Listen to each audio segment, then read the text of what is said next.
Hi, welcome to Lily's Sports Beat. I'm Lily, and today I'm talking to Jeremiah Paprocki, the first African American and youngest public address announcer for Chicago Cubs.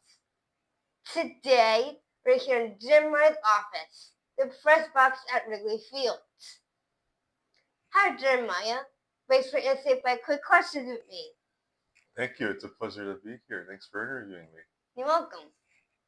When did you start announcing sports? So I started announcing sports in high school. I actually got my passion for sports announcing simply by coming to sports games in Chicago.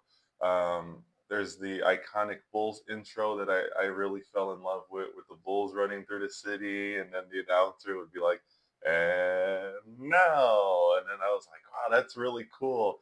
And then I found out that, that was an actual person and someone's job to do it. And I just fell in love with the passion. And so my sophomore year of high school, an opportunity came up where there was this system where they were doing homeroom announcements, but it was like the senior class president that got to do it. Well, my sophomore year, that senior class president actually got fired from doing it by saying something he shouldn't have said on the microphone. And so I kind of stepped in and took the opportunity into my own hands and said, hey, I want to try announcing, broadcasting. This seems like a good opportunity. Can I give it a try? And they said yes. And the next day, they told me to come down to the office and they gave me a script. And that was kind of the start of it. And I started doing the school announcements daily. And then I started doing our sports teams. And then the rest was history. That's awesome. Why did you decide to focus on being a sports and public announcer professionally? I figured, the more I was doing it in high school, I actually had another passion at the time in high school too. I really liked flying. Me and my mom traveled a lot, and so something I was also considering was being an airline pilot.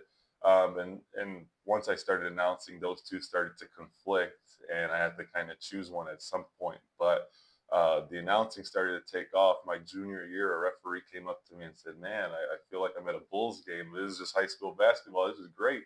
And so we exchanged contact information, and he got me in touch with UIC, the UIC Flames here in Chicago, and I was able to connect with them. And my junior year of high school, I'm calling Division One sports for the UIC Flames, and I was like, that's when the doors started to open and people were like, man, you got a really good voice. I could see you going far. And I was like, I could see myself going far too. And, I dropped the airline pilot career and was like, well, let's see where this announcing takes me. And that's kind of why I chose to focus strictly on being a PA announcer.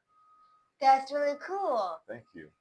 What's the best advice you've ever received? Uh, I received advice from a mentor who was also a public address announcer by the name of Tommy Edwards. Tommy Edwards was the public address announcer for the Chicago Bulls at three different stages, I believe. There was like once kind of like the Bulls' first inception, kind of like a couple years after, and then all the way to 1990, and then went to a different job, and then came back with the Bulls from 2006 to 2019. But in my teen years, 2013, or no, what I mean, 2015, I would say, to be exact, and he was so nice. He let me sit at the table with him and watch him do pregame announcements, and he said, hey kid, you got a bright future. No matter what, wherever you land a gig, just keep going, never quit, never give up.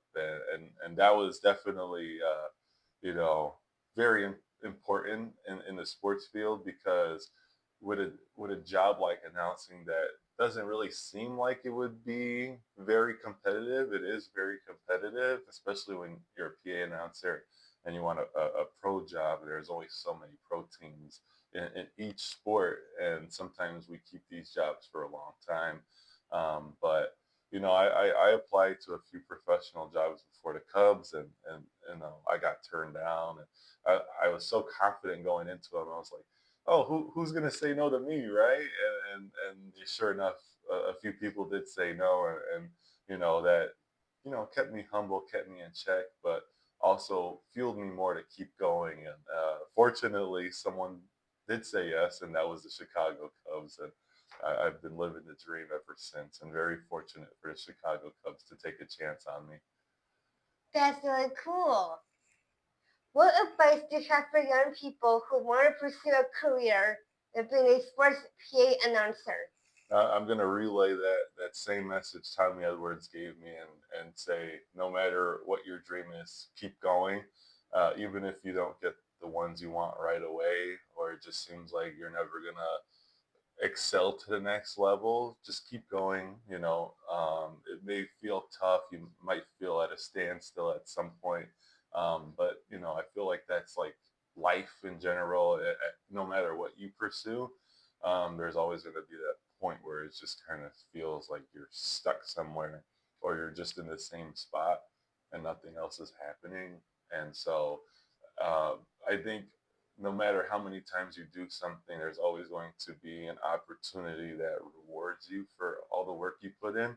Um, I think there's a saying about, if you put in the 10,000 hours, you'll see the 10,000 hour results. And I feel, funny enough, I feel like I put in 10,000 hours before I got the Cubs job, and then the Cubs job opened up. And then that was kind of like my reward for sticking through and putting in the work, especially during COVID too, when there was no sports and there was nothing going on. And I was just sitting at home doing nothing.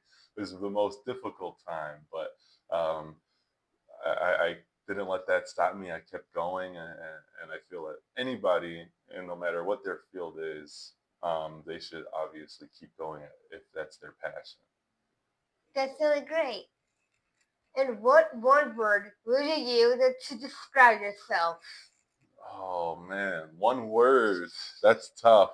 I feel like there's a couple great ones that I could use, but I'll go with passionate, because I feel like passion is what really drove me to where I'm at today. I mean, I had the passion at a young age. I mean, sitting up here in my office now as the voice of the Wrigley Field, I could look back at the young, passionate Jeremiah from 10 years ago that was sitting in the bleachers, literally like dead in my sight line from where I used to sit to where I'm sitting now, and thinking about how passion drove that 15-year-old Jeremiah to now the 25-year-old sitting up here, just going to enter his fifth season with the Cubs. It's definitely a result of passion, hard work, um, work ethic, but passion, I think, is the overall word to describe all of that. This is thank you. Thank you so much, Jeremiah. This was amazing. Thank you so much for having me. It was a pleasure. For Lily's First Beat, I'm Lily.